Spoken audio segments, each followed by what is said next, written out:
ఉత్సాహంగా ఉల్లాసంగా చదువు సాగాలి, గొప్ప గొప్ప ఉద్యోగాలు సాధించాలి. Vignan deemed to be university. Super 6లో భాగంగా ఏపీ ప్రభుత్వం మరొక కీలకమైన హామీని అమలు చేయబోతుంది. ఇప్పటికే మహిళలకు సంబంధించి తల్లికి వందనం అమలు చేసింది. అలాగే రైతులకు సంబంధించి అన్నదాత సుఖీభవ. తాజాగా మహిళలకు సంబంధించిన ఉచిత బస్సుని ఈ నెల 15న ఏపీ సీఎం చంద్రబాబు రాష్ట్ర వ్యాప్తంగా ప్రారంభించబోతున్నారు. ప్రస్తుతం ఆర్టీసీ చైర్మన్ నారాయణ గారు మనతో ఉన్నారు. సార్, ఏంటి సార్ అసలు ఎన్ని బస్సులు దీనికి వినియోగించుకోబోతున్నారు? ఎటువంటి ప్రణాళికలు అమలు చేయబోతా ఉన్నారు? టోటల్గా ఇప్పుడు ఆర్టీసీకి ఉన్న బస్సులు హైర్ బస్సులు కానీ లేకపోతే రెగ్యులర్ బస్సులు కానీ కలిపి 12,500 ఉన్నాయండి.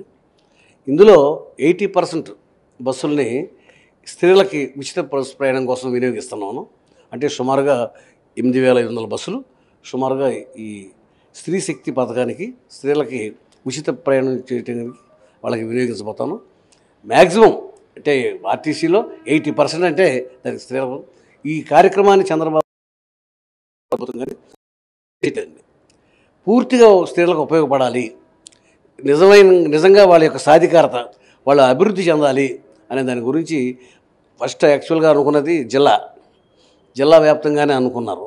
తర్వాత దీన్ని రాష్ట్ర వ్యాప్తంగా, ఎందుకంటే స్త్రీలకి ఎంత ఖర్చు పెట్టో తప్పులేదు. తరతరాలుగా స్త్రీలు అణగదొక్కబడి ఉన్నారు. వాళ్ళు పైకి రావాలి, వాళ్ళు అన్ని రకాలుగా ఎదగాలి. ఇవాళ రోజున వైద్యం ఎంచుకోవాలంటే వైద్యానికి టౌన్కి వెళ్ళలేక రోగాలన్నీ కూడా పెంచుకుని మరి ప్రాణాలు పోగొట్టుకుంటున్నారు. అలాగే కూలీ నాలి చేసుకునే వాళ్ళు ఉంటారు, వాళ్ళు వెళ్ళాలన్నా కూడా కూలీ పెట్టుకోలేకపోతున్నారు. అలాగే ఉద్యోగం చేసుకునే మహిళలు ఉంటారు, వాళ్ళకి ఇవన్నీ కూడా బాగా ఉపయోగపడతాయి.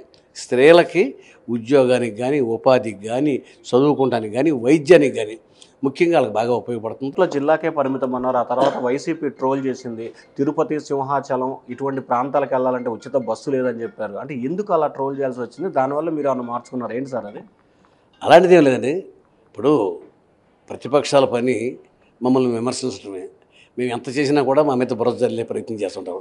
మేము జిల్లాకు సంబంధించిన పథకాన్ని ఇవాళ ఆర్థికంగా జగన్మోహన్ రెడ్డి ప్రభుత్వంలో ఆర్థికంగా రాష్ట్రం విధ్వంసానికి గురైంది. ఆర్థికంగా చాలా ఇబ్బందులు ఉన్నాయి. ఇటువంటి స్టేజ్లో కూడా చంద్రబాబు నాయుడు గారు ఏ పథకాలని కూడా ఆపకుండా పేదవారికి అండగా నిలబడుతుంది ఈ ప్రభుత్వం.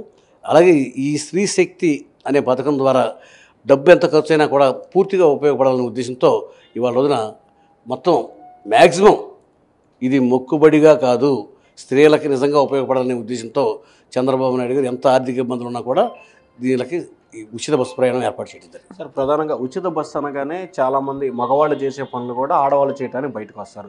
సో ఈ నేపథ్యంలో క్రౌడ్ ఎక్కువ పెరుగుతుంది. సో ఇప్పటికే మహిళలకు సంబంధించి స్త్రీలకు రిజర్వేషన్ అని ఉంటాయి. ఇప్పుడు ఆ సంఖ్య పెంచబోతున్నారు. అసలు ఏం చేయబోతున్నారు బస్సుల్లో? ఖచ్చితంగా ప్రయాణికుల సంఖ్య పెరుగుద్ది కాబట్టి ఇది వరకు 66% పురుషులు ఉండేవాళ్ళు, 33% స్త్రీలు ఉండేవాళ్ళు.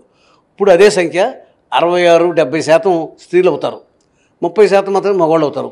దాన్ని బట్టి ఆటోమేటిక్గా రిజర్వేషన్ మారిపోద్ది. వాళ్ళకి ప్రాధాన్యత ఇవ్వటం మా యొక్క లక్ష్యం కాబట్టి వాళ్ళకే ప్రాధాన్యత ఇస్తాం.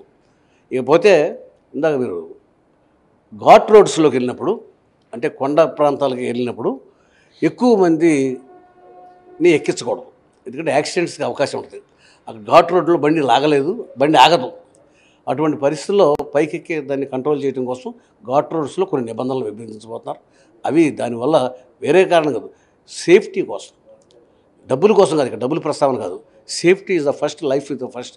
వాళ్ళ ప్రాణాలను కాపాడటం కోసం ఘాట్ రోడ్లో వెళ్ళే దాని మీద నిబంధనలు ఉంటాయి. అంటే నిబంధనలు అంటే పూర్తిగా ఉచితం ఉండదు కదా సార్? ఇప్పుడు తిరుపతి నుంచి తిరుమలకి రెగ్యులర్గా ఉంటాయి. సో తిరుమల నుంచి తిరుమలకి ఉచిత బస్సు ఉందా లేదా మహిళలకి? ఇప్పుడు అది ఇంకా ఘాట్ రోడ్స్లో తిరుపతి ఇప్పుడు దేవుడిది ఇక్కడి నుంచి అక్కడ తీసుకెళ్తానికి ఈ రాష్ట్రంలో ఈ మూల నుంచి ఆ మూలకి తీసుకెళ్తానికి ఒక్కొక్క పర్ హెడ్ 1,200 రూపాయలు కూడా ఖర్చు అవుతుంది. అక్కడ 50 రూపాయలు వాళ్ళు మాత్రం పెట్టుకోవాలండి. ఎందుకంటే ఘాట్ రోడ్లో సేఫ్టీ కోసం ఏర్పాటు మేము చేసింది. ఇది ఎకానమీ కోసం కాదు. వాళ్ళు ఎక్కువ మంది ఎక్కితే రక్షణ తక్కువగా ఉంటుంది, సేఫ్టీ తక్కువగా ఉంటుంది కాబట్టి దాన్ని నియంత్రించడం జరిగింది. సార్, గత ప్రభుత్వం ఆర్టీసీని ప్రభుత్వ పరం చేసింది. ఆ తర్వాత అసలు ఆర్టీసీ సంబంధించిన ఎంప్లాయీస్లో రకరకాల అభిప్రాయాలు వ్యక్తమవుతున్నాయి. సో ఓవరాల్గా అసలు ఆర్టీసీ తాజా పరిస్థితి ఏంటి సార్, ఆర్థికంగా కావచ్చు మిగిలిన విషయాలకు సంబంధించి? ఇదివరకు ఆర్టీసీలో కార్మికుడికి రక్షణ లేదు. జీతాలకి ఆర్టీసీ నష్టపోతే జీతాలు ఎలా ఇవ్వాలనేది చాలా సమస్యగా ఉండేది. ఇవాళ రోజున ప్రభుత్వమే ఆ బాధ్యత తీసుకుని ఇవాళ ప్రభుత్వంలో రంగంలో మేము దీన్ని కలిపేసుకున్నాం. నా లాభ నష్టాలతో ఆర్టీసీకి సంబంధం లేదు. ఇవన్నీ కూడా ప్రభుత్వమే, ప్రభుత్వ అనుబంధ సంస్థలను ఎలా అయితే ఈ ప్రభుత్వం చూసుకుంటుందో ఆర్టీసీని కూడా అలాగే చూసుకుంటుంది.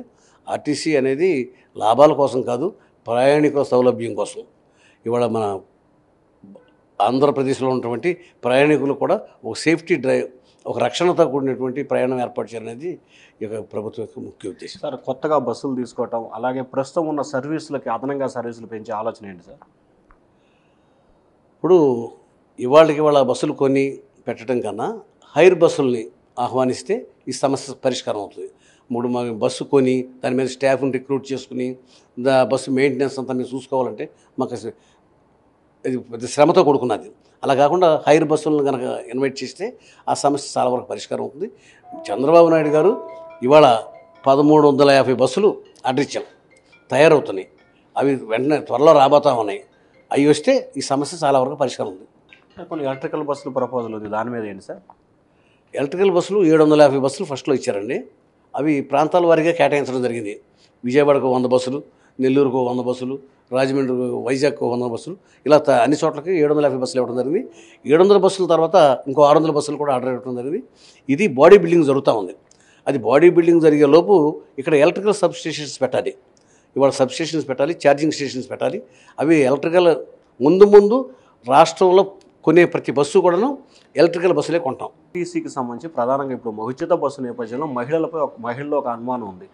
దూర ప్రాంతాలకు వెళ్ళే వారికి రిజర్వేషన్ సౌకర్యం ఉంటుందా ఉండదా? ఈ దీంట్లో ఉచితం దాంట్లో దూర ప్రాంతాల కంటే ఇప్పుడు ఆర్టీసీ బస్సులు ఇప్పుడు ఎలా ఏ నిబంధనలు అయితే పాటిస్తున్నామో అదే నిబంధనలు పాటిస్తాం.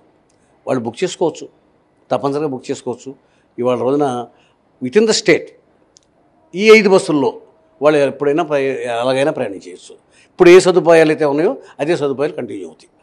సో ఇది మొత్తం మీద చూసుకుంటే మహిళలకు సంబంధించి కూడా స్త్రీ శక్తి పథకం ద్వారా ఏదైతే టీడీపీ ప్రభుత్వం మొదటి నుంచి ఎన్టీఆర్ కావచ్చు, తర్వాత చంద్రబాబు కావచ్చు, ఇప్పుడు కావచ్చు మహిళలకి పెద్దపీట వేయాలనేది టీడీపీ ప్రభుత్వ లక్ష్యం. దానిలో భాగంగానే మొదటగా జిల్లాల వరకే మహిళలకు ఉచిత బస్సు అనుకున్నప్పటికీ కానీ ఇచ్చిన మాట ప్రకారం రాష్ట్రంలో ఎక్కడి నుంచి ఏ ప్రాంతానికైనా సరే 5 విభాగాల బస్సుల్లో ఉచితంగా ప్రయాణించవచ్చు అని చెప్పి ఆర్టీసీ చైర్మన్ నారాయణ చెప్తున్నారు. Voter studio.